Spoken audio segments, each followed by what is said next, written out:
Hello, everyone. Welcome back to Drop Frames. Co, what episode are we on? Today is 2513. 2513. All right. Thank you very much, Co. We've got replacement Zeke. Wait, 2,513? Yep. That's what I heard. That's the number. Good job, guys. Been going strong for about 45 years now. Well done. Yeah. We really like to give it our all, and we just really appreciate our viewers that much. Yeah, it's good. It's good stuff. We've got Zeke, aka Broman, here this week. Hi, Zeke's I'm replacement Zeke. Yeah, he's You may replacement notice Zeke. that I'm different because my voice is different. We look exactly the same. It's very true. It's very true. Zeke's currently in San Francisco or traveling to San Francisco today for some workshopping stuff, or I don't know. He's doing Twitch stuff, I think. Hosting stuff. Yeah, hosting stuff. So he's not here. He'll be back next week, probably, unless he's doing more stuff. I haven't talked to him, but I would assume he's going to be here. And then our guest for this week is the new camera, Day 9, who's also very tiny for some reason. I received a new camera. That's not my nickname. I'm not Sean, the new camera plot. So. It's not? Okay. All right, damn. Well, it's Day 9. Everyone. Yeah, and if I lean back, I look incredibly small. Like, Yeah. Okay. my head shrinks precipitously. It's great. Yeah. This made me look really fat. Yeah, no, I think that's the word of the day, Sean. Everybody, how you it doing? doesn't work Yeah. with me and Bro Man. Sean can pull it off, though, very well. Yeah, I got it, man. Anytime you shrink my head, I'm on it. What type of coffee? Is that a Protoss coffee? What is that? It's clockwork. Oh, from Dota. It's clockwork from Dota as a mug. It's mug work. Yeah. I also have a Sven mug and a Portal mug. Actually, my Portal mug's right over here. Look at this. You can see right through it. Look at this. How the fuck does that work? It's magic. Well, it man. actually just has a tube in the middle of the Oh, coffee. that's pretty cool. I thought it was green on the inside. It utilizes actual portal technology, JP. It's amazing. No, I didn't understand how that worked. If they just destroyed they the took purpose a of the mug cup and you get like They 2 drilled a sips. hole. Yeah, no, it's that would be great if you just poured coffee and just spills out these two fucking things inside. That'd be the best. It's a great prank. I was so confused. I didn't get it. Anyways, we got games to talk about. We got Twitch dramas, I guess, to talk about. GDQ's going on. There's a bunch of stuff going on this week, even though it's only the second week of January. CES is happening. I haven't really seen too much news out of there except some VR stuff. So I guess buckle up because we're gonna have a VR conversation most likely. Ooh. Which should be fun. I'm I excited brought about my that. seatbelt to the streaming desk. Yeah. Yeah. But I think to start off with, let's talk about my favorite game of 2018 so far, and that's They Are Billions. I absolutely love that game. So I'm playing it on Friday. I was thinking of playing it right before I took 2 weeks off for Christmas, and then I didn't, and then I resisted the urge to pick it up. Like, how does it work even? It's pretty cool. Have you played it, Broman? JP, I think you're probably the most I experienced. played it for about 5 hours one day. And I did really good. I think I was just doing like the starting level, and then I made it through the first 2 zombie horde waves, and I was like, I got this. I'm great. And I didn't realize that there was like one little hole in my wall, and then one zombie got in, and he ate, and it was just over. And I got angry, and I said, I'm never playing this video game ever again. Yeah. So maybe I'll come back to it in a month. That's about They Are Billions in a I nutshell. said like, yes, that is the rage you experience. Yeah. Oh yes. I've been there more times than I'd like to admit, Broman. I really it gets to the point where it's almost like a breakup. You move through different stages as you deal with They Are Billions, and eventually you just get to the point of acceptance. Yeah. You just get to the point where you realize that you are a failure and that you are a fail RTS player and that you are most likely going to die in a way you didn't think of, and that thousands of people are going to watch you do it and basically tell you what went wrong every few seconds. Yeah. I am so bad at RTS games. Like, Oh yeah. Me too. I generally play RTS games. Sean's like, Do you? I was in WCG, bro. So Well, okay, so Well, to be fair, Sean, JP also said he was good at RTSs. it's very true. and he is. Here's the And he thing is. about They Are Billions for RTS players. I'll put it in your terms. The Sim City in the first 15 minutes of the game impacts what's going to happen 9 hours later when the map finishes. It's the most important setup is the first 10 minutes or 15 minutes of your base. Because if you fuck that up, also there's RNG on the map in terms of choke points and stuff, so you kind of have to scout a little bit. But if you fuck up the Sim City, the entire rest of the game is just mad. It's just a bad game. You just have a bad time. There's two things that really surprised and impressed me about the game. One is it seems like a newish genre. It's like a roguelike as an RTS. You know, because I really think that there's so much fun in single player RTS games, and there's just hardly any RTS games that get released anyways. And this is like, oh yeah, what if we just change it a little bit and you can scale up the difficulty and it's just still the same systems again and again and again. Yeah, cool. Then we can have like a shitload of content there. Yeah. But also, if you look at the sales, like I just pasted the Steam Spy on there. It's just like really slow and steady climb from like what 10, 20,000 owners to now almost 400,000.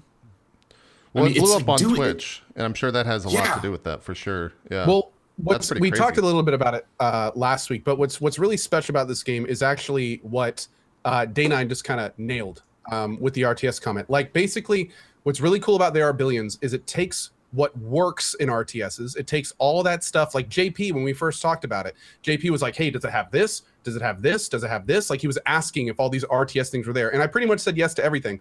But then it takes that basic RTS flavor, which let's face it, you know, is pretty much gone from the general audience. Like Grey Goose and all those kind of things, there's just not a huge market for them anymore. StarCraft was like the best ever, and no one can ever match it. And then it's just kind of been downhill from there. But what's awesome about They Are Billions is it takes that working template and then adds in just a little bit of that roguelike randomization of the maps, which just like JP said, can basically mean you're going to win or lose. And then it adds in the tower defense element. And when you combine both of those, it makes for a ramping experience where every time you play, you know there's a beginning and an end. You know that if you make it to the end, it's going to be this massive, like, catastrophic episode where everything's going to hit the fan. It's going to be miserable. And more importantly, for people watching it, if they join in at that beginning or middle, they know they're in for a show. So, and the same goes for if you're playing it. You know, like if you make it to the middle, oh man, this is only going to ramp up and get better. It's not like that normal feeling of an RTS where it's like, let me just make it through the level and then I'll see a cutscene and then I'll do the next level and then I'll see a cutscene. There's this more contained experience that RTSs really haven't seen before They Are Billions. And honestly, it's one of the reasons I played this game like 50 plus hours now. And I'm not a big RTS guy, but it's very unique and fun. And yeah, today was actually the first day in like 2 weeks I didn't start with it in the morning. Yeah. Sean, because I feel like jump in, yeah. The big thing that I see from this compared to just any RTS release in the last many years is like how much shit you build in terms of base structures and how many different resources there are. And just there's like a lot of elements on there because tons of games have tried to do the like make RTS simpler so it's more accessible. Yeah. So there's fewer things. So you wind up with this empty sort of nothing experience. And things like this, you know, I think you nail it, Ko, in that it's actually an arc of an experience that's how long is a game? Like 30 minutes, 45 minutes? It take anywhere from 3 to 5 hours. Yeah, the games are very long. Oh, and it depends also on your difficulty. Okay. Like another big, well, not to derail, but just real quick. It also very much depends on like how you set up a game. So unlike an RTS, you know, you go in and you set what days do the zombies attack? How many zombies are on the map? Which map are you going to play? Because each map has different things on it. So the shortest game you can play is an 80, which means the zombies attack on day 72. Those are generally like 2 to 3 hours. But then you can go as far as 120. And those, you're talking like potentially 3 to 5 hours if you do a lot of pausing. You also, pausing is a big part of this game. It's so very depending on what kind of player you are, that can also, a lot of people do no pause runs, which really shrink how much time those take. So yeah. Oh my God, that's all I'm gonna try to do. I'm gonna try to be like, I'm a real man. I play StarCraft. So no you pause. have to pause to do well. Mission. Is that what you're saying? I do. I would. Yeah, I had to pause a lot. I had to pause because I had to understand what was happening. That's probably why I did so terrible. Yeah. I was like, I'm not gonna pause. That shit's a crutch. See, I think that's fucking brilliant. Okay, so I'm gonna peel back the layer and then return to pausing. So like coming back to the previous thing, like I think it's so clever that there's this massive base building scale scope that typically you only find in the huge strategy games like Civilization or I think City Skylines is not really an RTS, but it still gives you that big sense of building something large. It's just, but it's not a tense, battle-y kind of experience. I think it's really interesting that they have so much shit here on the screen. And the pausing, I feel like eliminates that huge burden that a lot of people feel in terms of the management side of RTS. Because frankly, like, I mean, I've been playing a ton of Brood War again because of StarCraft Remastered coming out. And that's primarily a real-time game and secondarily a strategy game, right? They lean on each other to make really deep, rich strategy, but you have to be able to keep up with all the stuff. So in a lot of ways, StarCraft feels more like a rhythm game, like a DDR or something. You're trying to just hit all your beats and combo your base all over the place, build workers at the same time, build, Marines right when the last Marine finishes. And this, just the fact that it pauses, I feel like lets so many people focus on the decision-y side of things, which is what a billion people wanted to focus on anyways. Right. Yeah. RTS games. Another really interesting point that you just brought up that I couldn't agree with more is I actually play a lot of a game called RimWorld. And in RimWorld, a big part of it is not only just playing the game, but designing your colony. And not only that, but there's not exactly a right way to do it. So it's very subjective, and how you do it and kind of is your flavor and your play style. This game has a lot of that same feeling. It's not just, there is that feeling of, hey, I need to put down a wood center.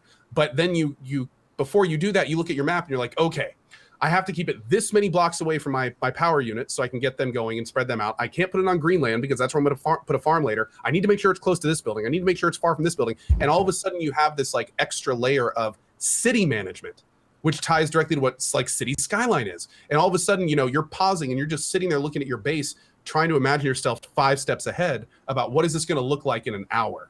And, you kind of like, I've done that in RTSs in the past, nothing like in this game though. Especially when you factor in having to control the choke points, and then how you're going to utilize those choke points, and which choke points you're going to use, period, and which ones you're going to expand past to get to a better one. And then you have to get your city to fit in there properly while still having enough houses to make money, but still having enough infrastructure to support it all. Especially endgame, it becomes a lot. It becomes a delight. A lot more than just moving units around and making sure you have the right buildings, and a lot less of that, and a lot more of like, is my city planned properly? Yeah. So it's almost like it's like a city management game that has zombies in there to fuck all your shit up and really test whether or not you did a good job managing that. To an extent, yeah. That's really interesting. I feel like the game Friday's going to be great. it changes almost. Like early game and late game are my favorite. The middle game I absolutely hate. Like turn or day 30 to day 70, I'd rather not play. That's the boring. Like if you get set up and you crush wave 30 and you get to kind of a certain unit by around wave 40, you're going to sail all the way to the end game. But then the end game hits and it's just like, it's like this the entire game, and then it just ramps up immediately in the last like 10 minutes of your playthrough. And like I want to get to that faster, but it interestingly enough decreases JP, the difficulty if you do that, I think. When you raise the zombies on the map, that's exactly what happens. Really? Okay. Yep. In fact, what happens is when you do the brutal zombies, not only are there much more zombies every time there's a run-in, but every time there's a run-in of zombies, there's a trickle of zombies on all 4 corners of the map. And this is not like a trickle, like you can take them out with a few soldiers. Like if you don't have walls and defenses up at those trickles, you're going to lose your colony, or at least the part they get into. So it's a lot more difficult though. I haven't even gotten one of those maps past like day 50 something. Yeah. It gets real hard to manage those colonies. Yeah. But on that note though, it's a lot more. You don't get that jump at the end because you're dealing with so much more throughout the game that the end is still really difficult, but it's not nearly as much of a kind of like F you in the face jump as it is. Normally. Yeah. I've gotten to day 100 or whatever twice, and it's gone from like, oh, this is the easy. Oh, okay, I lost. Like it's just a straight up. That's me on day 10. Yeah. I mean, I think that's a lot of people. Talking about this massive curve, and I don't play RTS games, so when I picked this up, I was not used to a lot of the RTS systems. Like I haven't played an RTS since like Command and Conquer Red Alert. So I was like, oh, this is neat. And then all of a sudden, yeah, like the city management really punches you in the face. Like if you were bad at SimCity, the learning curve on the front end, like even if you understand RTS games, you're like, wait, why can't I build this right now? I don't understand. Oh, it's next to this thing, or it's within 5 blocks of this. And like, oops, now I don't have enough food to feed people and I'm dead. Yeah, there's a lot of things to learn in that regard. I think some of the cooler aspects of it are the idea of like aggroing by sound. So you have like quiet units and loud units, and I think that's I haven't seen that done before, at least that I can recall. I didn't know about that. So Yeah. I just kept building soldiers the whole time. And Oh, they that's use really terrible. loud guns. Yeah. And I was like, why yeah, the zombies stop They give you a attacking soldier me? to start out with, and it's a giant troll. It's just there to make You're not you supposed to lose. use them. Yep. Unless you're on a low tier map, you're not supposed to use that initial soldier. What's even Well, crazier that's is it's really like useful. not only do archers make less noise than soldiers, but then if you get a group of archers and send them against one target, that will actually make like significantly more noise than if you were to like spread your archers out and Yeah. have them on different targets. Then you tie into the fact that if a building collapses or even a wall segment, that generates a huge amount of noise. So it's like you can't just throw little things of walls up everywhere. And it's also kind of funny because, and Professor Broman, to make you feel a little bit better about this. First of all, I have died easily 40 to 50 times from one zombie getting through my base early in the game. Yeah. Here's the thing. There's one thing this game does in particular that, especially for streamers, is one of the rudest things I've ever seen in a game like this. Okay. That one thing is, if you are looking at your base, right? So you have your base on the screen. Like at the beginning of the game, pretty much your base is always in the middle of your screen. If a zombie is attacking something and it's on your screen, you don't get a notification in the game that you're under attack. Yes. But if you're not looking at your base, then you get this nice little pop-up on the left that the second damage gets dealt, you click that button and it zooms in on the zombie. I cannot tell you how many streamers I have watched die because they did not get that little notification, and a single little zombie just walks his slow ass up to a farmhouse. And then by the time every time Cat's yelling at him, every single time, Yeah. look on the right side of the screen. It's right Yeah. there. Look, Yeah. look. And of course, streamer boys on the left side, just like, okay, well, if Well, I'm no. gonna micro this ranger, then he's not gonna die, and we'll be just fine. Yeah, exactly. And- They're winning a fight while they're losing the game. Yeah, I've seen it so many Exactly. times. They're winning a fight while they're losing the game, and that happens so often. And the funny part is it would be such a small change. All they have to do is make it so if shit's on the screen, it still puts a little notification on it. That's all they have to do, and that would prevent probably 60% of this game's losses. Yeah. I'm not kidding. Yeah.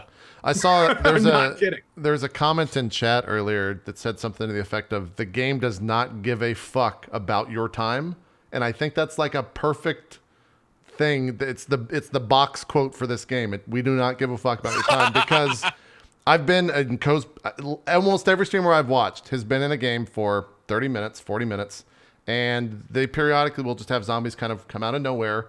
And a lot of people don't test walls, and there's no way to tilt your camera. So if it's up against like a mountain, it'll just like the zombies, the AI know the path. They know the way. And it'll go on the side. Do they know the way? They know the way. And they'll go on the side and way? just walk in and do like 2 or 3 hits. And then you just lose.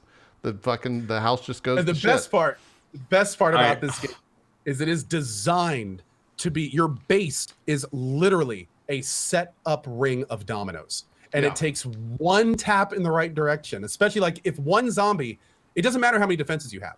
If a zombie makes it to where all of your houses are, you've lost. Yep.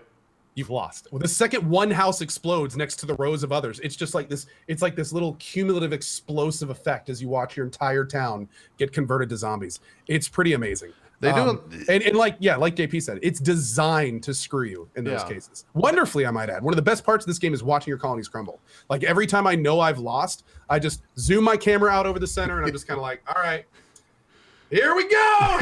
Let's just let it go. See how it's gonna all fall apart. Let's watch the hours of work I just put in crumble. Yep. But it's all you can do. It's all you can do. But Yep. they make it interesting at least.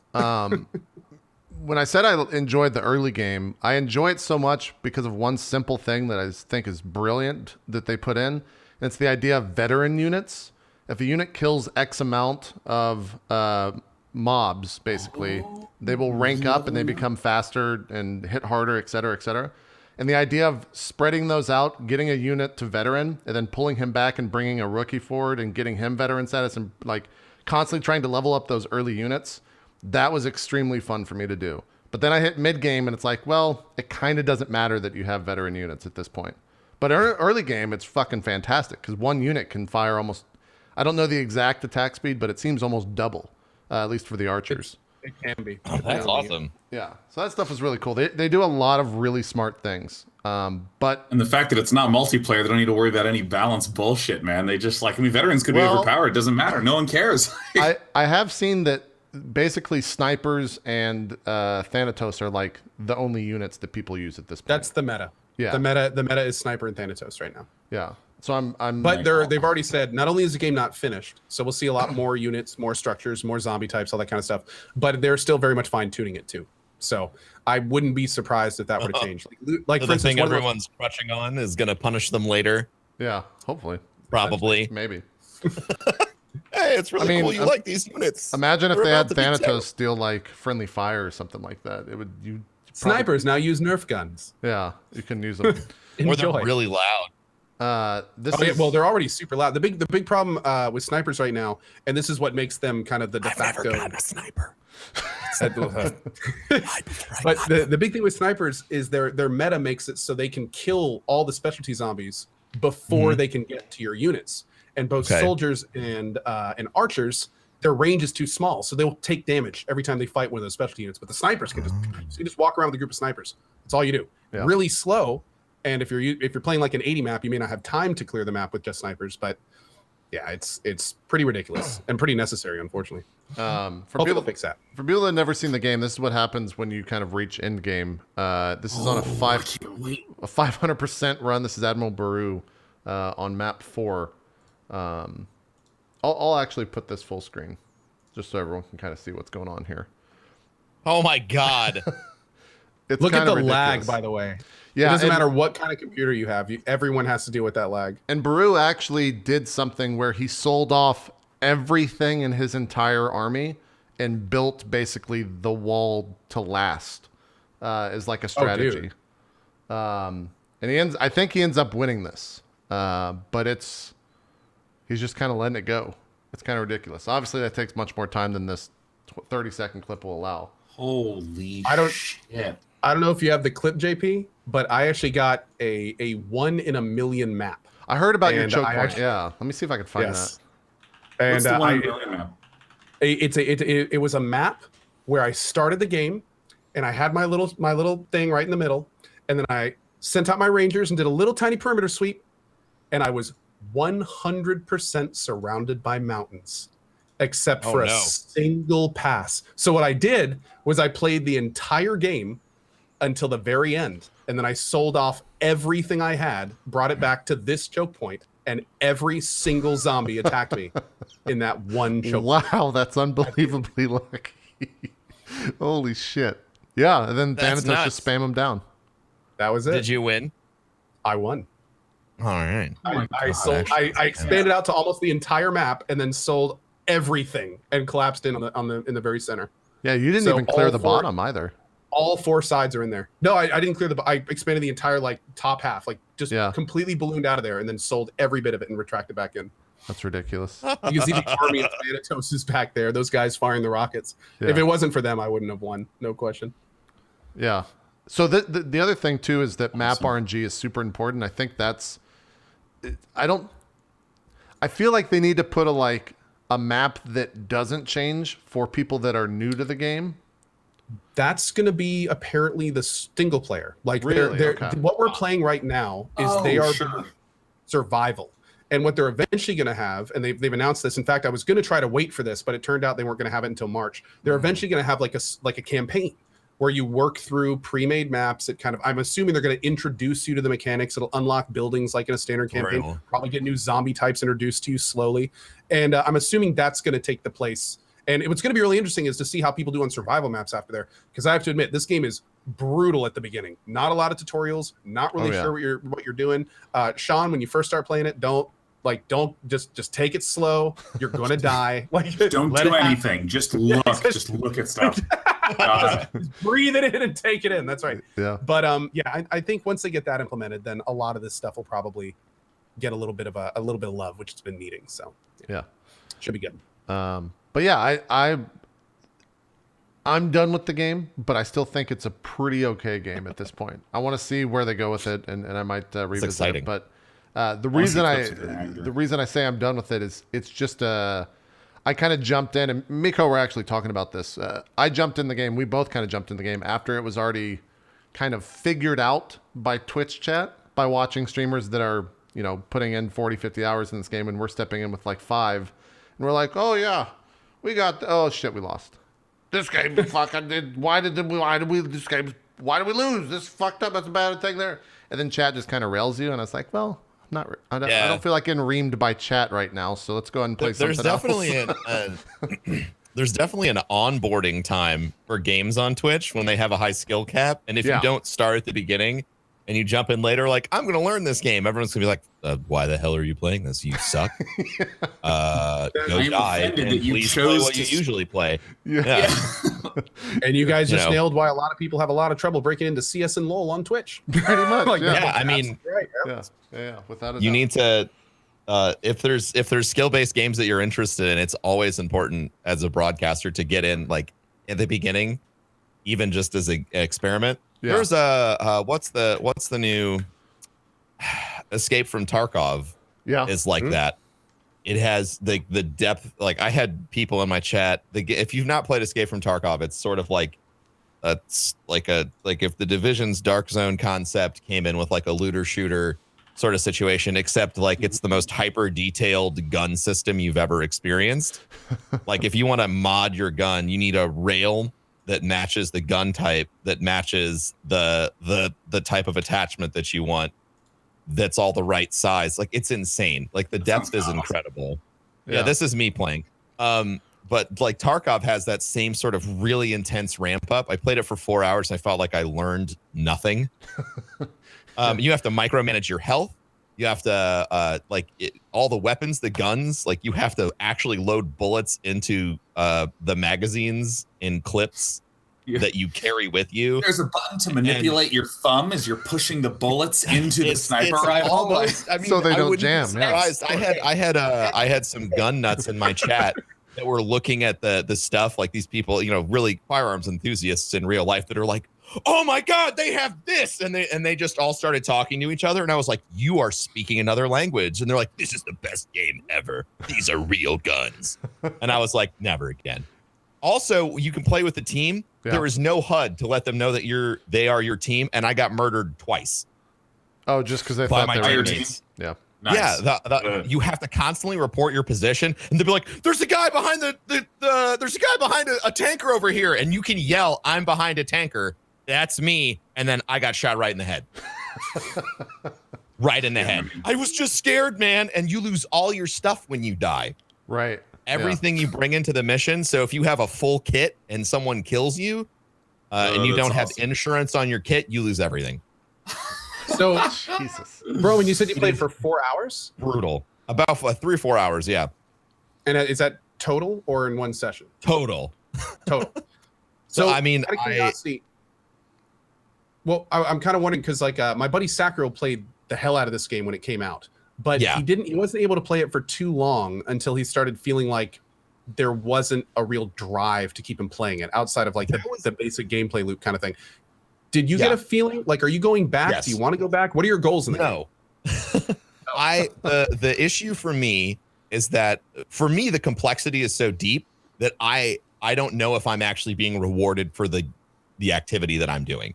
So like, if you play, like, name any loot-based game, like from Diablo to Borderlands, whatever, when something drops, it's big and shiny if it's important. And if it's not important, it looks like diarrhea. So there's no system like that visually in this game to let you know if you got something. Like, it's like going through dictionary pages, and then after 2 minutes, you're like, oh, actually, this is great, yay!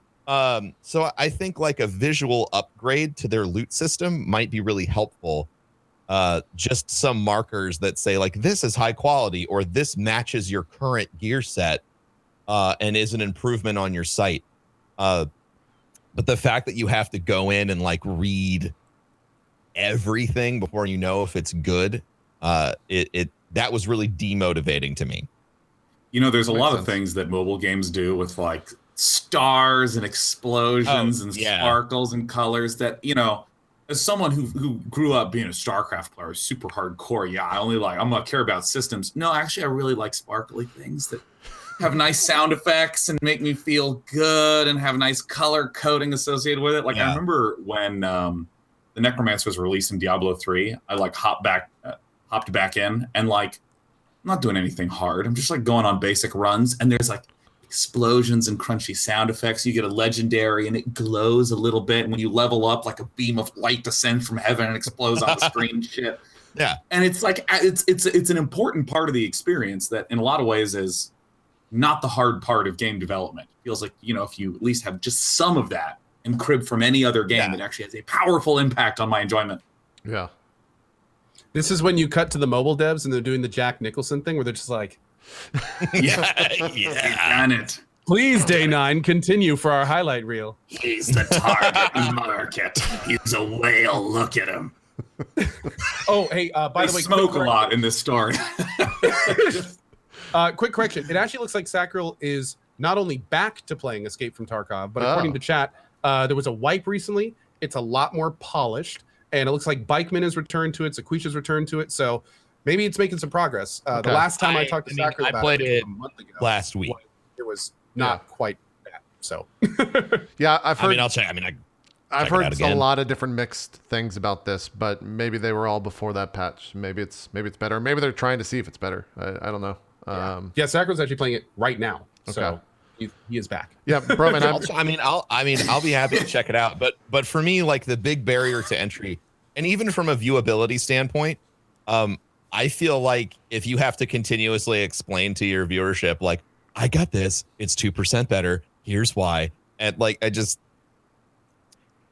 don't know. I feel like there just needs to be, from a viewability standpoint for any game, there has to be some really obvious reward systems, and whether it's like shiny happy sounds or just like an obvious like green number that's better than the red number. Right.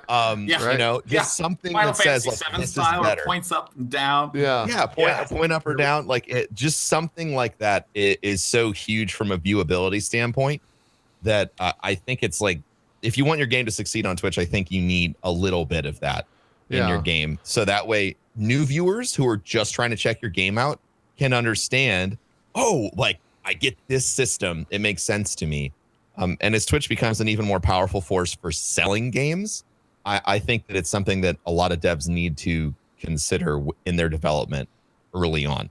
I feel like the devs of this, at least from what I know about the game, I've never played it, but at least from what I know about the game, are, while I agree with you, bro, man, on everything you're saying, I feel like they're going the complete opposite direction for that crowd. Oh, yep. Yeah. Yep. Yeah. And I was told that by chat every time I brought this up on stream. Yeah, but I'm right there with you, bro, man. You don't get it, dude. No, yeah. You're approaching from a streamer's perspective where it's like, well, I have to somehow translate what the fuck is happening on screen to my viewers. And the devs are just like, no, this is a fucking hardcore simulation gun nut game. Like, Dude, that's like trying to argue QOL for Path of Exile. But here's here's one thing. Like, the thing that blows my mind is, with as much as is in this game, like you were saying, how would you even know, like, with all the different stats? Like, how it does it get to a point where it felt intuitive to you at all after 4 hours? I started knowing nothing, and by the end it was mildly intuitive to me to reload the magazines that I had in my tactical rig and make sure that all my magazines were on my tactical rig so that when I reloaded, I didn't drop them on the ground. Jesus. Listen, I just gonna step in and say I praise any developer that just fucking ignores what people like us say and what viewers say and what players say, because there's this wave that's been growing in strength over the last few years, which is that every developer should listen to every bit of feedback that every player says. How will the game get better otherwise? Okay, let's flip this on its head. Should Arteezy, when he's playing Dota 2, compile the advice from Twitch chat to direct his gameplay? Would that help make him a better player?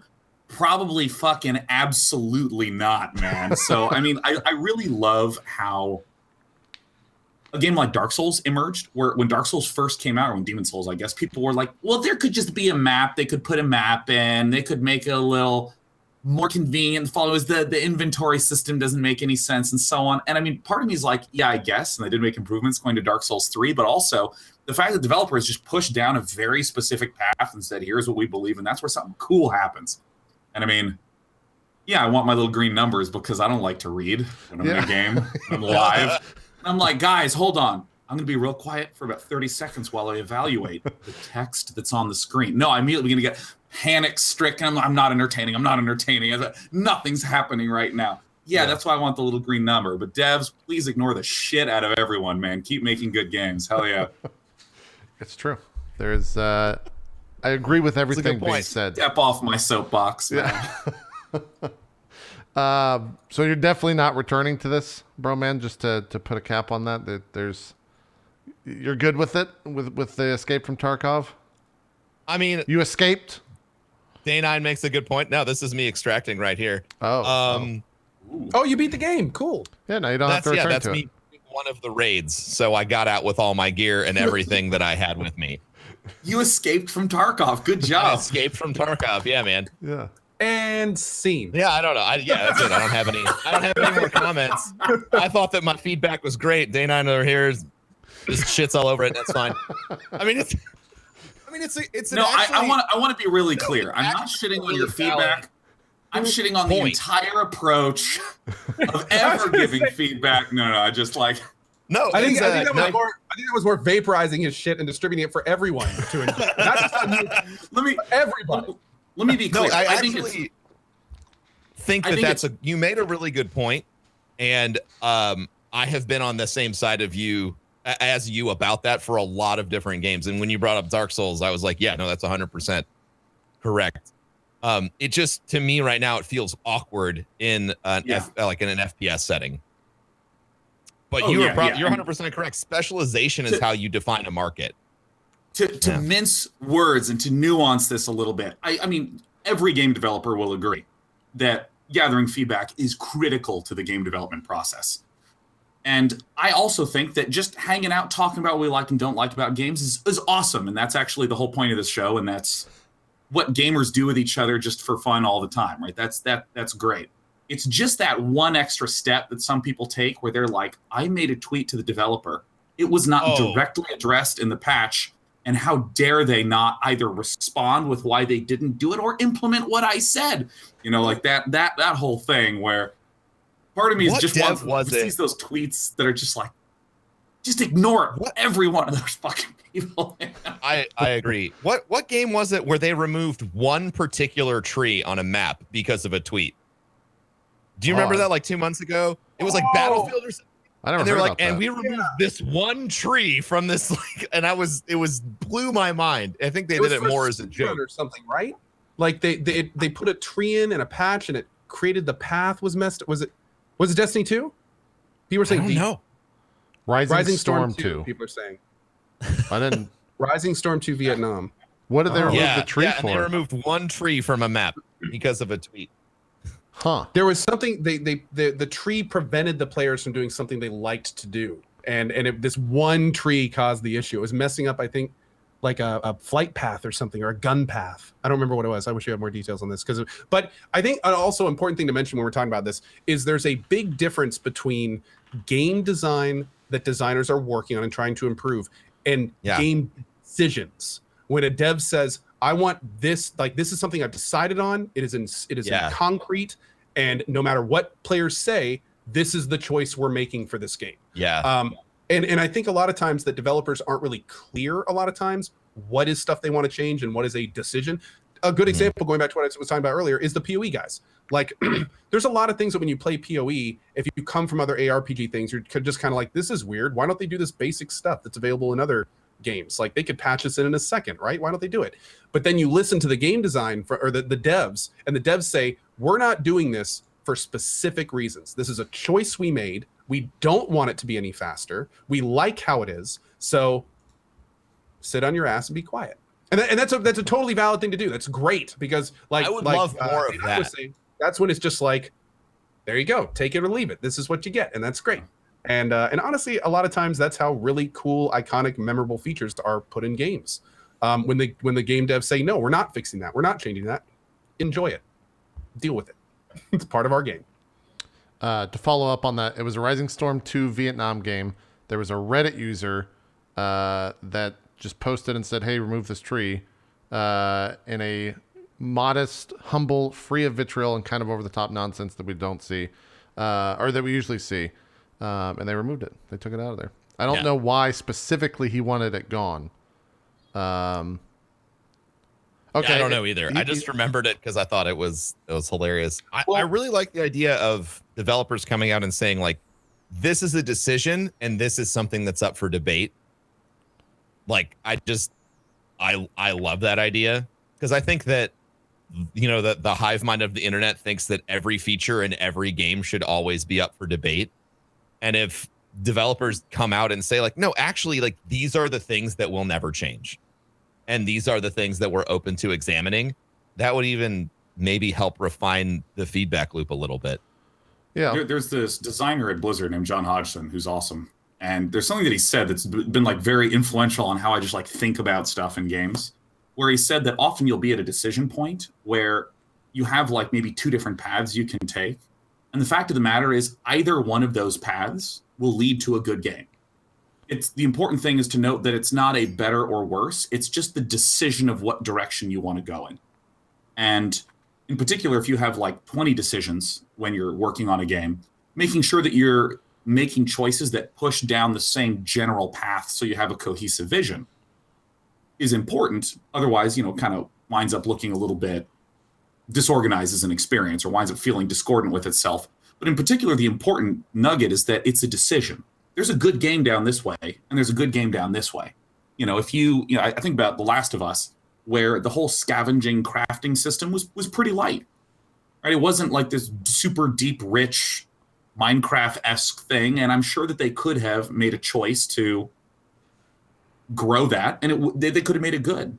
They chose to make it simple and to have more of a focus on the story. It's also a great game, you know, and there's that important thing that I think it's easy not to think about. It's easy to say, here's my feedback on what would be cool, and it's not a better or worse bit of feedback. It's the developers are choosing not to do that simply because it's a choice, and that's it. And interestingly enough, So much wisdom. With I that love as well, it. and I couldn't agree with that more. A lot of that onus is also on the player, because a lot of times we see a decision and we put that just from our perspective, and we go, okay, I like this or I don't like this, and based on that, that decision is good or bad. But a lot of times it's exactly like you just said. It's not better or worse. It's just a different way to do it. And a lot of times it's not that a feature is missing. It's that the developer said, I don't want that feature in. A great example of a feature like that is a mini map. Like, mini maps are really handy sometimes, and they'll get you places really quick. But sometimes people don't want mini maps in their game. It's not because they can't code one in or because they couldn't easily just stick one in the top right. But that decision is not them being lazy. It's them saying, we want a more immersive experience where the player has to find his own way through there and not just be able to glance at the top right of the screen and see where to go next. So it's interesting because I feel like a lot of times gamers don't appreciate that. And they just say, what is the list of stuff I want in the game? Is this stuff not in it? Okay, well, based on that, it's not a good game. Yeah, so, like, something bad happened because this is not here, you know? Yeah. Therefore, it's all right for me to be a dick on a forum. The Reddit! It was my a God. slap in the face to see that there wasn't a mini map, you know, that sort of stuff. Lazy developers not taking the time to put my mini map in. I can't believe. Maybe I it'll be a can't patch or believe they would something. ever.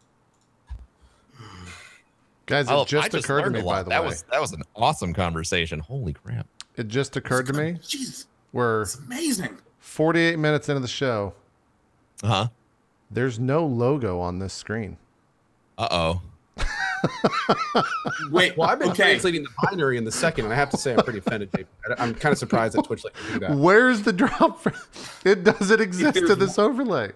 There's one thing I've learned in doing 10 years of live shows. You always highlight the mistakes by Yeah. stopping all I know. conversation. 100%. And you go, wait a minute. I have to point this out. I have fucked up. 100%. I don't know where Is the it's logo at. come here? Is it? I don't know where it's at. It doesn't exist on this thing. I'm gonna have to fix it. Quick follow-up, though. Some people in chat are pointing out that that I had some very rough words to say about the Zelda weapon system, and I should have appreciated that. There's a difference between a game design and a shitty game mechanic. Those are also two different things. So just keep in mind, like sometimes devs can make decisions, but sometimes those decisions are terrible and shouldn't be respected. So just something to keep in mind. Yeah. Well, let me take one step and say, but I presume that you say that as a form of sharing your experience, not necessarily as you want to go to the Breath of the Wild offices, remove that mechanic, and have it patched out of the game because you're confident it's that bad. Let's go with sure. Damn it. To the Reddits, Sean! To the Reddits! Go to Reddit. Yeah, what, your answer was a slap in the face, this lazy Twitch streamer. No, for the record, I strongly dislike the mechanic like that. But I mean, I know a lot of people loved it. I know there's benefits to it. And in all seriousness, it wasn't one I liked. But hey, it's a lot of people's game of the year. And some people even pinged that mechanic as one of the reasons it was their game of the year. So more power to you. We'll agree to disagree and keep being friends. It's true. It's true. That's cool. No. Sorry. Still think you're wrong, but it's cool. I'm trying to solve the great disappearing case of the logo, which I think I have. We should actually just halt all conversation and find out. I know. JP, what are you doing to resolve the issue of I the got last it. 12 I hours? think I got it. I think once I hit there it is. It's back. We did it. We nailed it. Sweet. Oh my God. People who've been tuned in think for it's 48 been- minutes are like, I don't know what I'm watching. I don't think it's been know there what's for like happening. 2 weeks or 3 weeks. Like I'm pretty sure it just hasn't been there, and I've missed it this entire time. Anyways, So that's why we've been getting so many viewers the last couple weeks. yeah, I know. They just we got to figure out what this show's Doesn't called. drop frames. We got to figure out what this show's called. I just Fuck don't is know. this? They probably thought this was that Tyler 1 stream. Maybe so. Maybe so. They were Holy crap. misplaced. Yeah. Yeah, he broke Twitch the other day. That's the thing that happened. I think he capped That out was at what, wild. 385 or 390,000 viewers. Is that the most single viewers anyone has ever had Yeah, as like a ever. singular? Yeah. Well, yeah. I think Ever. Faker Time. was the current record holder before that at like Yeah, it's 200. like 230 or something. Yeah. Wow. He crushed it. That was pretty amazing, man. That was pretty amazing. Yeah, I think I saw Gunrun tweeted that it was the chat was broken, but it was because not only was the chat just open, but it was also 4 subs a second for like an hour or two on his channel, which is 3,000 subs. Somebody threw around the number 3,000 subs in 40 minutes or something. It was just That's wild. yeah. The only person I can think of that had that effect on Twitch was Nade Shot when Nade Shot. Yeah, Yep. Yeah. yeah, that was a I crazy remember thing. that. That was a crazy thing for sure. Not us. Yeah, I know, right? All of us are. Everyone got real quiet, and they're like, "So it would take me this long." Yeah, it's like, Well, yeah. it's January now. Yeah, 3,000 subs in 45 minutes. Let's see. I streamed for 4 hours this morning and had less subs than I started. How do we make that work? yeah. Is that- I'm pretty is that sure like a every negative equation we can talk about. Like pretty sure every streamer approached the exact or that situation exactly how we just talked about, unironically. Yep. Yeah, or it's just like, fuck. Anyways, tomorrow's another day. Let's start streaming then. It's gonna. Yeah, That happened. it was crazy though. I don't know if we'll see some. I don't know what would actually top that. Like that's a pretty crazy. It's incredible to see the potential. Like I love outlier moments like that on Twitch to watch it. After you get over like the 2 minutes of like, well, fuck me. And you actually like drill into like what's happening and like seeing that was a failure point for Twitch. Like I'm always curious on the back end, like was that a failure point because that much was happening on one channel and one chat server, or was like that maximum load sort of pushed for the entire site? Like it's after days like that, I always want to go to the Twitch office and be like, yo, dude, what went wrong? Right. I love it. Like I love hearing things like that. you know 'cause what, I like Professor to know Broman?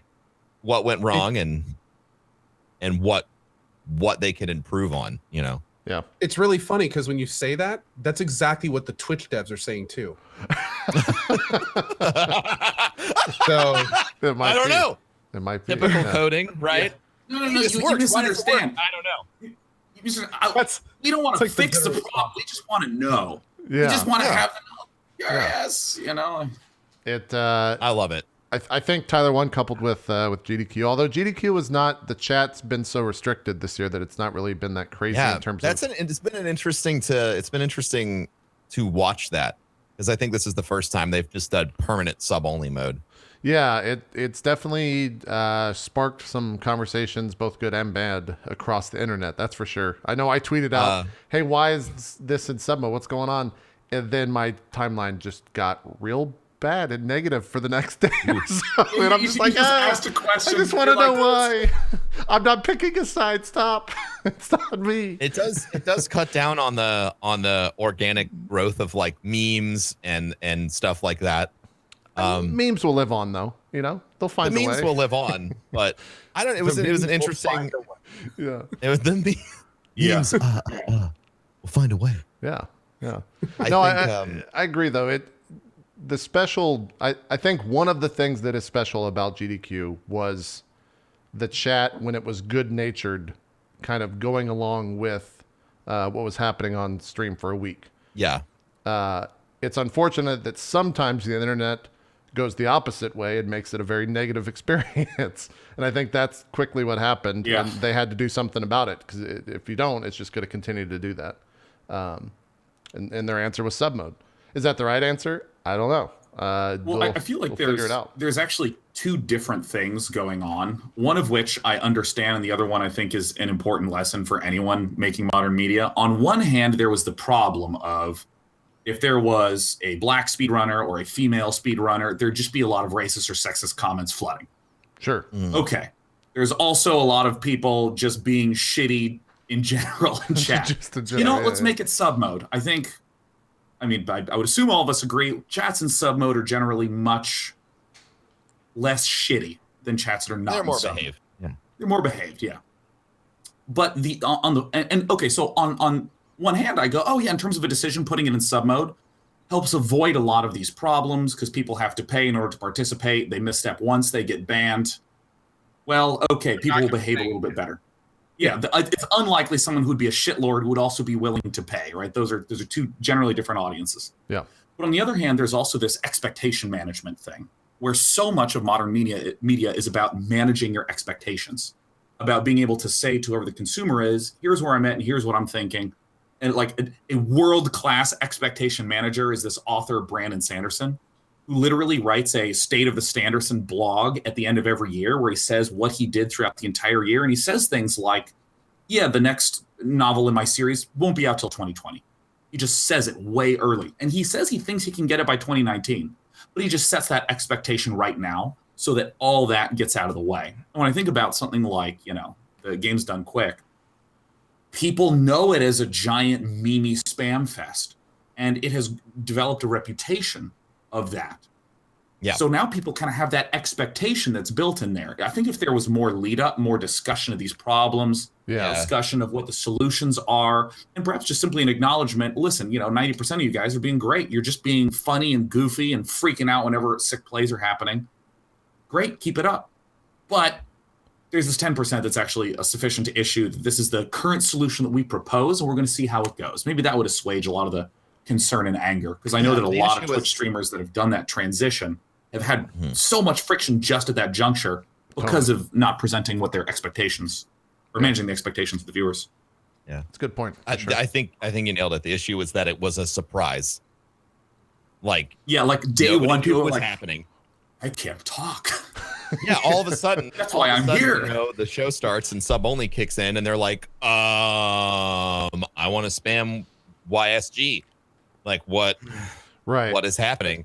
Yeah. Imagine someone being like, Control V, Control V, Control V, Control V, Enter. What do you mean? Control V, Enter, Control V, Enter. What? Oh my God! Yeah. And that's when we see the picture of the guy pushing his chair back and picking up his keyboard. He just starts smashing his monitor. Why can't I spam? I need an outlet. Yeah. I want to paste an ASCII penis right now. 40 of them. I thought this was America. I'm sorry. I'm sorry. I thought it was America. I did. America. I You joke, but I did see the word censorship thrown around a lot the day that they announced Submit. Oh, so God, that damn. conversation It was actually going on happened. a lot on Twitter. Like, it was really interesting because there were people that were actually putting forth the argument that there is no question submode shouldn't be on, and that there's absolutely no question that anything that comes from not having submode on is worth not having submode. And that was creating just page-long deep threads of discussion. It was real nasty. Oh, Here's a question I have, though. Seems really heavy-handed to use submode. Correct me if I'm wrong here.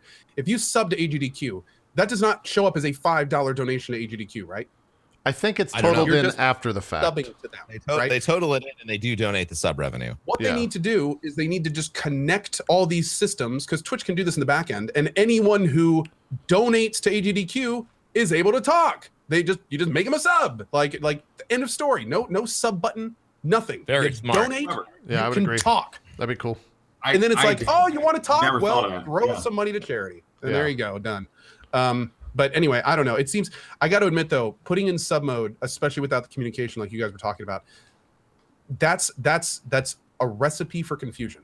That's kind of like what happened at the last Twitch party when they walked in, when there were 20 IRL streamers streaming from the party, and they just go, sorry guys, can't stream here anymore. It's like, you know, it would have been a lot better if you said that at the door before they came in. Yeah. Now we're here, and this is not going to end well. Yep. It's kind of the same. But yeah, I don't know. Hope maybe we'll work that out eventually. But yeah.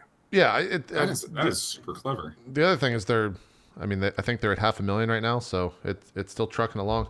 The other thing I think is also probably the funniest part about all of this is there was a post on day 2 where someone on Reddit, and it got pretty big, was claiming that they were reading donations from last year because And they that they weren't were getting reading it. Well, hold on. donate. They were reading fake donations. They were getting donations from last year.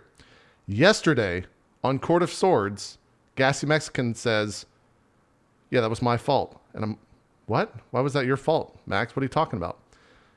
He said that when you sit down to read donations, there is a login system. And when you log in, you have to click the event that you're going to get the donations. Yeah. Like you click the event 100%. and that's where the donation messages come from. He accidentally clicked last year's GDQ, and he was the person that read the fucking message. And then Oh my god! so this Oh my whole god! entire thing Oh was no, from that's awesome! Max. Oh, Max! Good job! That's funny. It was just That a sucks. complete misunderstanding. I've hosted there before. That is an easy mistake to make. Yeah. It is incredibly easy I to thought- make that mistake. Yeah. The good news is, though, there's very few people that could have done that, to where the proper response and how the entire end of this entire thing is just him looking at the camera and going, oh, sorry about that. Yeah. Yeah, That's what he did Everyone's like, yesterday. oh, it's just Gassy. He's I've made a mistake.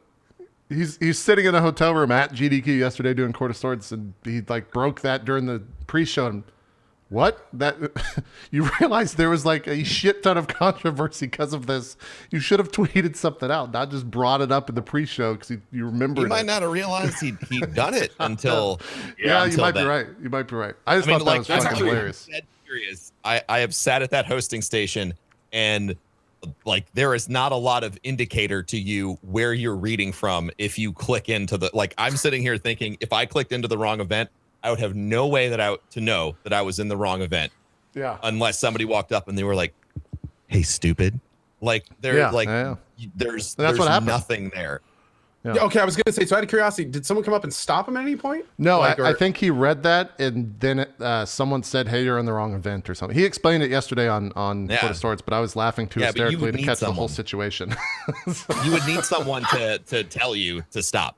Yeah, So he just read like one or two. something like that. Yeah, Either way. yeah. The like- VOD's Oh, up man. right now on YouTube, so you can go watch Yeah, it. What you he can says. go find out if you Naturally, you know, the internet doesn't like boring answers to controversy. Like, Right. oh no, one guy just clicked the wrong button. No, there is a conspiracy where they're actually keeping all the money of donations. Oh, It's not let me tell supporting you. any Let me charity. tell you about how fun it is to be on the receiving end of that. Oh yeah. Yeah, Oh, I know a really? whole lot about that.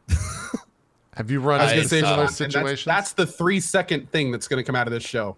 Right there, Yeah. that 3-second quote you just said. Let me talk have- to you about stealing donations. I mean, like you can run.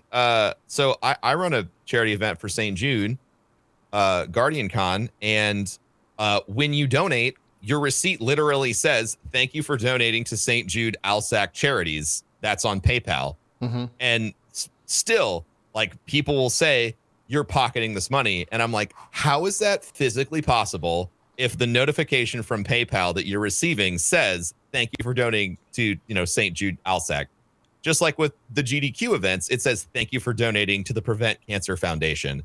Like the receipt that you get indicates where your money is going. And I don't know. I just assume that everyone who talks shit like that didn't ever actually donate. So quit being a piece of garbage and go save some people's lives. Yeah, I guess Right now. Go donate $1 and prevent cancer. I could assume that would only be anything or everything in terms of annoyance for sure. Yeah, it's wild, man. It's a wild thing. Well, from one drama to the next, let's talk about the biggest drama. Sean, what are you playing? I don't have any. Very dramatic. No more drama. What else you been playing, Sean? I mean, I know you did some stuff with. You did the Twitch StarCraft Holiday Bash. How was that? Oh, that was so awesome. Okay, so me, my brother Nick, aka Tasteless. People are still finding out that he's my brother, so that's always fun. Artosis and In Control.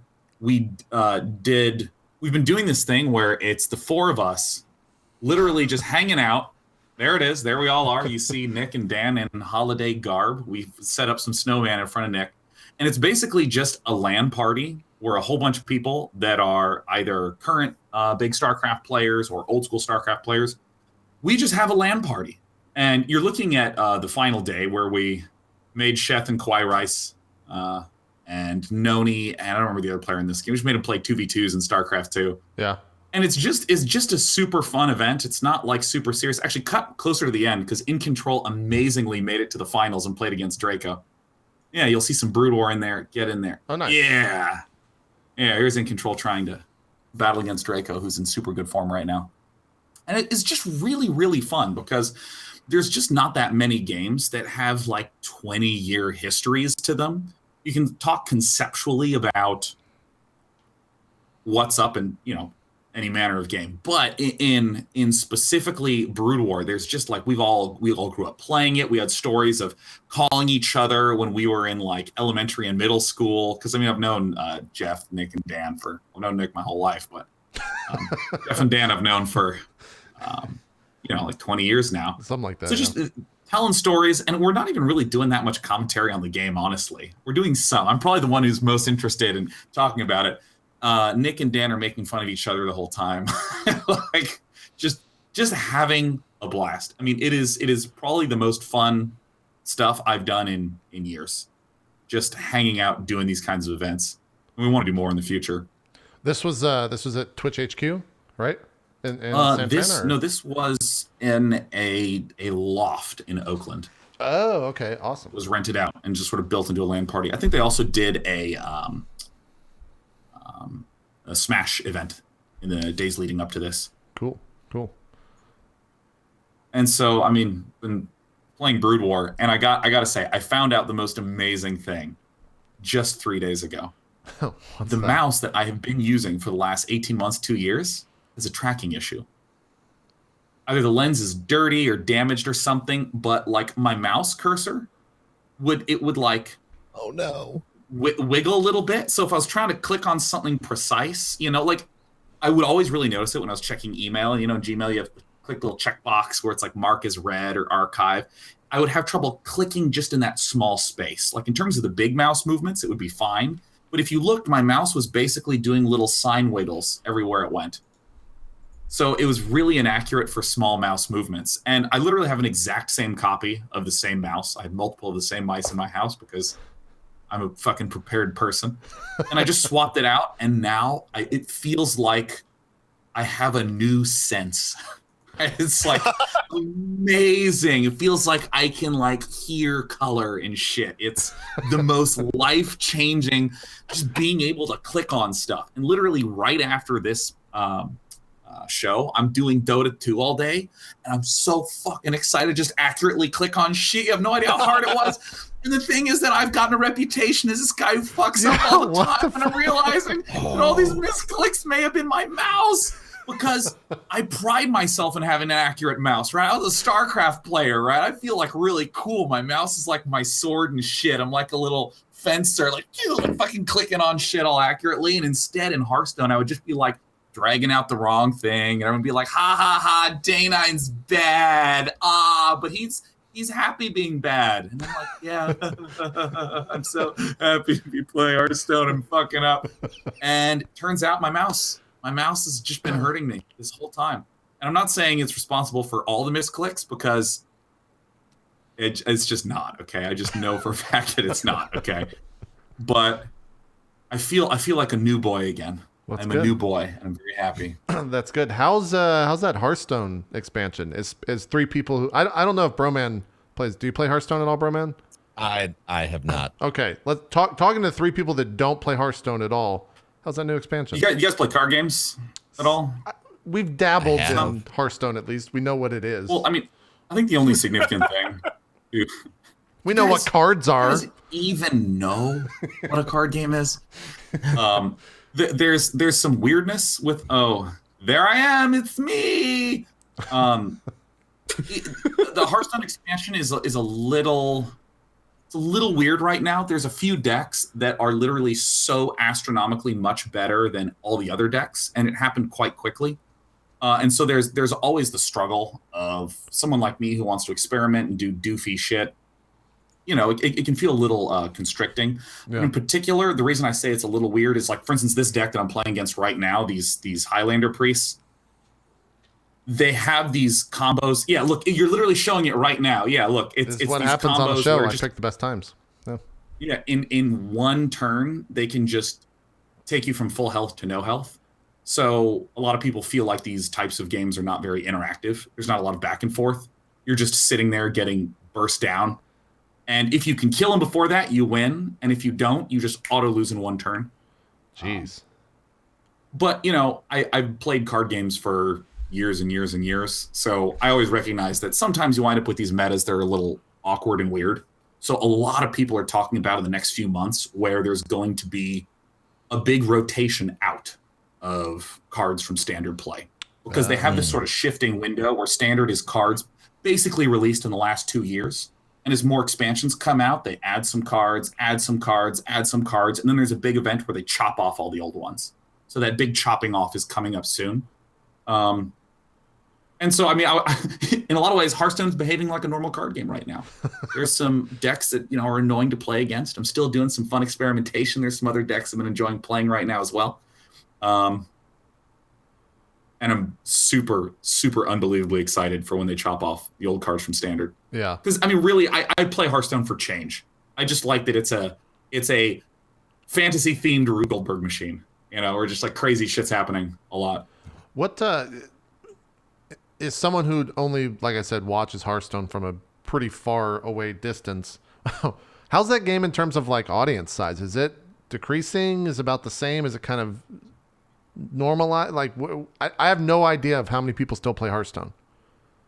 I think it's a large audience, but I don't think it's continuing to explode in growth. I think it's just hit kind of an equilibrium of largeness. Okay. And I mean, I'm speaking with this unsure tone in my voice. Well, it's really hard to judge. Because, I mean, Hearthstone is pretty much gonna be in the top 10 of most streamed games on Twitch. It's currently overshadowed by, like, PUBG, and everyone's getting hyped about that. You know, it's sort of become a stable, solid game. But I don't think that the size of it is necessarily going ham right now. That's cool. That's cool. Anything else you've been playing on your stream, Sean? I know you do some adventuring every once in a while with some friends. Oh, old shitty adventure games. Yeah, dude, Mostly Walking is the greatest show ever. It's where we play old point-and-click adventure games, sometimes new. And me and 2 of my buddies from grad school just, like, make fun of it and get stuck. And we, like, try to never look up any... that's so weird to have a podcast commenting on a podcast. It's great. This is the weirdest screenshot I've ever seen. I love it. We'll go over here to the game. Yeah, we're playing Lorabo 2 and the Dagger of Amun Ra, where you play a young upstarting journalist who's going to try to write about a murder case. Oh my god. And she's going to solve it. Yeah, look at the creative consultant Roberta Williams of King's Quest fame. And I actually have this deep, deep guilt because we played the Nancy Drew games, and there's actually like 30 Nancy Drew games. They released 2 a year for like 15 years. Jesus. And it has a completely different set of paradigms that you're not used to if you haven't played other Nancy Drew games. So we just got stuck and lost. It has weird mechanics, like if you're stuck, you should go to your hotel and go to bed, because when you wake up, new things will happen. But we just like weren't going to bed. We were just like traveling to all the locations. There's like nothing fucking new happening. And we're like, what is, oh my God, why don't they just tell us? Oh. And then we get an email from the developers who are just like, no way. Hey, we're really grateful you're playing the game, and we hear a lot of your feedback. We want to let you know it's very fair, and we understand, and but more importantly, we want to thank you for talking about our games. And I'm sitting there and I'm like, oh shit, no, listen, we were being assholes. We were just being jerks. We didn't know. Oh God, I have this like responsibility now to be like, okay, I want to be very clear. I'm just poking at this recreationally. I don't firmly believe it. Jeez. But this game that we're playing right now, the dialogue is just ridiculous. Like the protagonist, her first 3 lines of dialogue are "Yes, Daddy." That's how she gets introduced. She's talking to her dad. Her dad's saying stuff, and she's like, "Yes, Daddy." There it is. There's Laura Bow. These old games are spectacular because, man, if you want to see the ultra super refined systems in modern games, a lot of them are similar. Like, there's so many waist high cover third-person shooters, 1,000,001 battle royale games coming out right now. You go back to these, and it's like shocking and fresh. I love old school point and click adventure games, man. They're the best. I'm sad that Zeke isn't here because he's our resident old school game. He's been playing a lot of the FMV games from the early and mid 90s. That's his. Oh, like Phantasmagoria? Yeah, exactly. Yeah. Blade Runner? Yeah. So he'd be the one to talk because me and Co are just kind of like, well, those are indeed video games that came out. Yeah, dude. You're talking to a guy that had Thimbleweed Park in his top 10. It's true. That's true. Yeah. Have you played that yet, Sean? Thimbleweed Park? I started playing Thimbleweed Park. We actually stopped because, I don't know, it felt a little... It was dragging.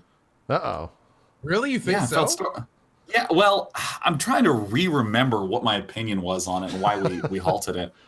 Oh, that's too bad, man. It gets the ending is awesome. Like if you're an old school like Fate of Atlantis, Monkey Island 1 and 2, Dig, Sam and Max originals, like it's one of those things where highly recommend finishing it. It'll hit you. The thing about that is that when we quit, everyone in chat was like, no, you're literally about to get to a point of big resolution where stuff actually starts happening. And we were just like, nah. I think it's like we got really annoyed at the clown who cursed all the time. And it was bleeped out, and we're like, no, okay, we get the shtick. No, we get it, okay. And then there was like, like a lot of characters that I didn't really know what to have an opinion about. Like one of the detectives just like goes home, and one of the player characters just leaves and gets on a bus and departs, and we're like, I guess that's resolved right now. I think there was just a little confusion about like what we were even doing in the game. Huh. I don't remember. I wouldn't trust my own opinion on myself because I don't remember Thimbleweed Park too much. Also, don't mind me. I knocked a bunch of shit off my desk, so I'm trying to like slowly pick it up. No problem. Why don't you clean that? I don't want my cats to eat any of it. Huh? I'll talk to Co about his continuing adventures in Xenoblade. How's that going? Because I finished it over the weekend. I'm done with it. Oh, yeah. So, dude, my God, Xenoblade. Like, this game, I don't understand it. I have not been. I don't know where you go with this. To the outcome of a JRPG game in so long. It's the kind of thing where when I watch particular scenes, I know they're over the top anime. I know they're ridiculous. I know I'd roll my eyes. But at the same time, it's like I've been playing this game 35 hours. I know these people. They're my people now. I'm invested in these folks. Like it. I don't know. I'm really really enjoying it. And what's crazy is like the last 4 or 5 Xenoblade sessions, and I'm playing again tomorrow afternoon. I've basically been pushing the main story. It's just like every time I sit down and make a little bit of progress through the main story, something big and cool happens. And it's just, that's kept happening like every stream for the past 5 streams. And it's kind of wild. And I mean, just in like the last stream, some of the biggest stuff happened. That it's what just kind chapter of like, did you hit in last stream? I just got to chapter 8. I'm just starting chapter 8, which has completely turned the whole premise of the world on its head, essentially. Yes. Which is really fun. I know where you're at. Yeah. So, and I've just started that. And, you know, of course, all the end stuff that just happened at the end of that chapter is just like, yeah, like there's so much going on. What's kind of crazy about this game is I was talking to someone last night about this. This game feels like a multi-season anime with multiple big endings of seasons. Yes, like you keep getting to these points where like one chapter feels like an entire arc of an anime show. And then there's like an actual climax ending. And then the next chapter is like a whole anime arc. And it's got like a side story that is like a whole arc in itself. And then both of those end at the end of the chapter, and it's just like a big explosive ending. And that just keeps happening. It keeps happening. So needless to say, I've kind of agreed to finish it. And as most people know, after this, I'm going to try Persona 5 and see how that goes for the first time. That'll be interesting. Yeah. And but I've been loving this game. I can't wait to get back to it tomorrow. And I'm looking forward to see how it wraps up, because the game has postulated multiple different directions at this point that the ending could go. And I really like when games do that, because it gives the player that kind of thing where it's like, I'm completely unsure of where they're going with this. Yeah. And that's a great feeling, because it makes it so every time you're watching a cutscene, you're kind of like, okay, can I get any hints? Like, is it going to go this way? Is it going to go that way? Is it going to go that way? Who's going to be who's going to be the bad guy? Who's going to be the good guy? And they keep kind of mixing that up. So it makes it interesting. I was expecting more traditionalism, and I was pleasantly surprised by what I'm getting. So on Saturday, I ended up beating the game, and I started right where you're at right now to the end. I did it in one sitting. It was about, I don't know, 10, 11 hours or so. But it was just rushing straight through main story. I skipped a lot of the fights, etc. But to speak to kind of what you're saying in terms of the chapters, I feel like more than most JRPGs I've played, the pacing in this one is very, very unique in the sense that it's broken into chapters, and you can always count when you get to the end of a chapter, something fucking crazy is going to happen. Yep. And and that's kind of the cool part of it. And I will say, the end of the game is unique, I guess. Like I don't want to talk about it at all, because I don't want to have you. It's weird, because I don't want you to have any idea what's going to happen. And I didn't have any idea what's going to happen. You. I know. Yeah, I appreciate it. And then it happened, and I'm just kind of like, what the like it was one of those moments where I was just like, huh, all right, I guess, okay. And I enjoyed the ending. I thought it was fantastic. I thought the entire last chapter was super cool. Last fight, I could have done without. The last fight has some things where you just get one shot, and it's like, well, you're dead. You're dead. And I just hate that type of stuff, where there's no, like, I think I was a little under-leveled, so maybe if I was like 4 or 5 levels higher, you wouldn't die in one shot. I'm curious, what level are you right now in game? Do you know? I didn't look when you were in the fight. Mid to late 50s. Okay. You'll probably be fine. I am not over-leveled. I actually, the last, 3 or 4 chapters, I basically ran through. It's kind of wild, dude. Usually it's the opposite. Usually it's, let me hit every fight. Let me explore every map. But for this one, the story has been driving me. Like, oh shit, I need to get this person, or oh, I need to figure out what's going on here, or hey, I got to get this ultimate weapon, or it's just like every time I would normally kind of like slow down, they introduce a new carrot, and it's just like, well, damn it, okay, here we go again. They do it just keeps doing that over and over. So yeah, last few areas I've kind of run through. One thing I didn't necessarily like, and it happens multiple times after chapter 5, is they take away core characters, and it's like, hey, we're going to take your favorite character away, but you could go back and play this shitty character that you kind of have to because you need a tank. If you want to, Remember this annoying fucking guy? He's still there. That guy still exists, by the way. Part of the game you're talking about right now. Yeah. And I just refused. I was like, nah, I'm gonna go without a tank. I'm good. I'm not gonna use that guy. That's awesome. Yeah, and that happens a couple times, especially there's some stuff that happens at the end. And it's kind of like, God damn it, I don't want to play as this person. And so whatever. But apart from that, I thought the ending was. I can't wait to talk to you about it because I don't have anyone else to talk to about this game because no one else will jump into the 50 plus 60 hour 4-way that I did. What's up? How long did it take you to get as far as you are in the game right now, Ko? Right now, anywhere between, I'd say, if you look at my timer, it says 100 plus hours, but I left my switch on a few times. I'd say anywhere between like 35 and 45 hours. If you were kind of playing quickly. I've also been doing a lot of farming. I've done some salvaging and stuff off stream, a little bit of side questing off stream. So you can, like, I've probably only spent 45 to 50 myself. You could be here in like 35 to 40. But to be clear, this is a 200 plus hour game if you want it to be. Yeah. Oh, well, I'm curious about, like, for you as a streamer, is this just like 1 week of gameplay for you? Or are you doing different things? It's been interesting. Now, kind of like JP and Broman were talking earlier about how, you know, sometimes you don't want to play games like after Twitch chat knows how to play them significantly more better than you do. There's some games like Xenoblade that are just much more advantageous to play when they came out. I missed the bus for Xenoblade. I missed the bus for Persona 5. I missed the bus for a lot of these games, which is one of the reasons I'm revisiting them now with like no other games to play. Right. For this game, I basically been playing it in the afternoons. So I've been getting anywhere between 2 and 5 hours in a day over the last, month about. And it's been really good. I don't think I've done any full days of this game. And it's still been, the pacing's been good enough. The storytelling and characters are memorable enough to where it hasn't been a big issue. There are certainly games I can say where that hasn't been the case. Where if you only put a few hours a day, either the characters are super forgettable or the story's too convoluted. And eventually you just kind of like lose your drive and steam. That's happened more than a couple times for me. The most recent one being Spellforce 3.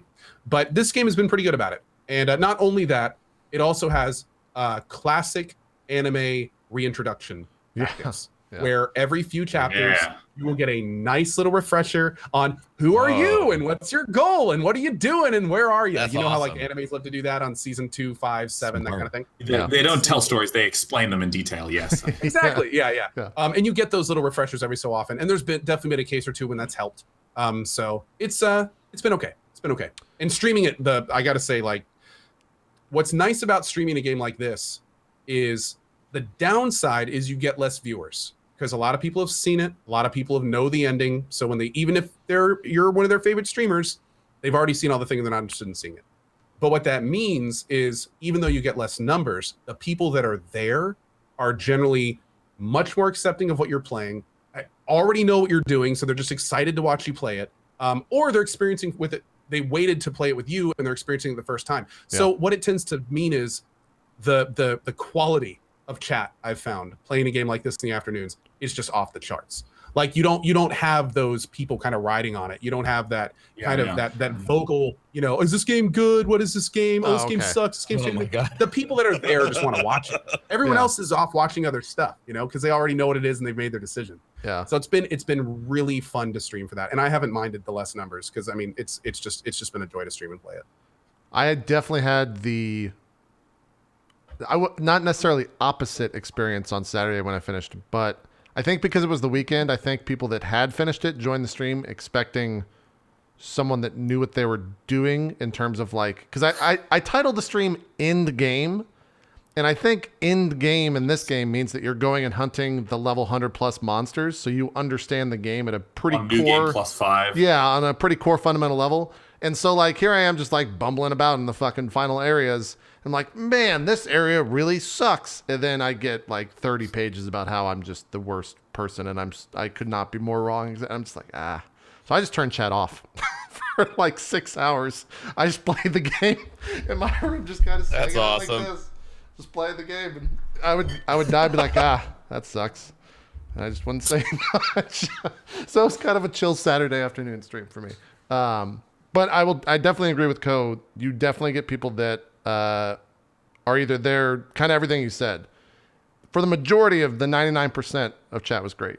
there's always the one guy like, why is he using this blade instead of that this other blade? If you had blah blah blah, you could be doing blah. And I'm just like, come on, I don't care. Claymores are untenable in the end game. Yeah, It's yeah. like- Yeah. And this is my favorite. At least, even though in all of the chatting, no matter how often I've streamed it, every single time, at least 3 to 10 times per cast. Is that girl in a bathtub? Yeah, no, that's already happening in chat. A billion times. Yeah, Is that girl in a bathtub? Is that girl in a bathtub? I purposefully Tell me. stopped using her because of that question. But then I got, man, You're those good, tits man. are those are huge. Just constantly. So, Anime, man. yeah. She has gorgeous eyes. Yeah, just the best eyes. Yeah. But are you gonna finish it this week? What are your plans, Co? Just when you finish it? I am playing. I actually got another game I'm playing in the mornings now. That's not there, Billions. That's for later. But yeah, I don't know if I'll finish it this week. I am gonna be doing it in the afternoon streams, probably about 2 to 5 hours every day for the next few days. But I'm also not really rushing it. Okay. So I am kind of in main story mode, but I'm still taking breaks for Tiger. I want to go get the third Poppy. Probably do the didn't do best that. side quest for the healer. Yeah, I'll probably do all that too. Or I may rush it, but I'm guessing at least 3 more days, maybe like a week. But Okay. my goal is to start Persona 5 next week. So we'll see Gotcha. how that goes. Well, it took me, like I said, 10 hours to go from where you're at right now to the end of the game. And I would highly, highly recommend, if you finish the chapter, don't start the next chapter unless you can play the entire chapter in one go. Because they do the classic thing of like, here's a lore dump for an hour. And you're just kind of like, Oh, God, there's so much happening. Yes, lore dumps. Yeah. Yeah, I also made the mistake last night of like, hey, okay, I'm gonna finish this cast real quick. Let me just wrap up this chapter, and then I'm gonna do a bunch of offline farming and stuff with my team when I'm done. And then the chapter ended, and it's like, hey, you don't have a team anymore, and I'm just like, Yep. You could still leave that. That's one of the funniest parts of the game is like, you're in an area of complete seclusion and no one can. Oh, okay. I'm just going to teleport back to this part. Of the yeah, you world, just fast travel out whenever I want. It's great. I'm just going to fast travel back to this inn and, say hi Rex, again. what are we gonna do? We're locked in this jail cell. We're sealed magically. The door won't open, and there's no guards anywhere. Whatever will we do? Well, I'm gonna fast travel back home. If that's cool. All right, I'll see you in a little bit. Yeah, it's real ridiculous. It's real ridiculous. All right, we're due for a break. We still got more games to talk about and some other tidbits of news. And also, apparently, the power just went out at CES, so that's pretty hilarious. They've been having some issues all week long. Yesterday it was the rain. Today it's the power. So we'll talk about some of the stuff coming out of Crazy. there. In terms of VR and whatnot. But we're going to take a quick break. Don't go anywhere. We got more Drop Frames coming up right after this. We'll see you guys in just about 5 minutes.